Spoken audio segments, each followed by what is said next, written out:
ஆண்டவரே, வார்த்தை அனுப்பி குணப்படுத்துகிற தேவன். என் சபையில் ஒருவனும் தன்னை பலவீனன் என்று சொல்லாதபடிக்கு இப்போது ஆண்டவருடைய வார்த்தை ஒவ்வொருத்தருடைய நரம்புகள்ல, எலும்புகள்ல, தசைகளை கடந்து வரட்டும் அப்பா.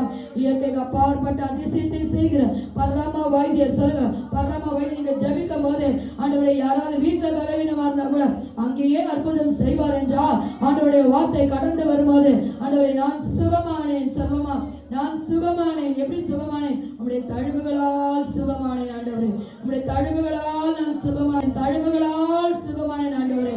அப்பா குஷ்ட ரோகிய ஆண்டவரே நீ போன்னு சொன்னாலும் தொட்டு கூட பார்க்கலாம். அவனுடைய குஷ்ட ரோகம் சொற்றமானது நான் வேதத்துல வாசிக்கிறேனே. இன்னைக்கு என்னுடைய வாழ்க்கையில எது சூம்பி போய் கிடக்குது? ஆசீர்வாதமா, கைகளின் பிரயாசமா? ஹல்லேலூயா, ஹல்லேலூயா. இயற்கைக்கு அப்பாற்பட்ட அற்புதங்களை கர்த்தர் இறங்கி வந்து கர்த்தருக்கு காத்திருக்கிறவங்களுக்கு ஒரு புது பலனா, கர்த்தருக்கு காத்திருக்கிற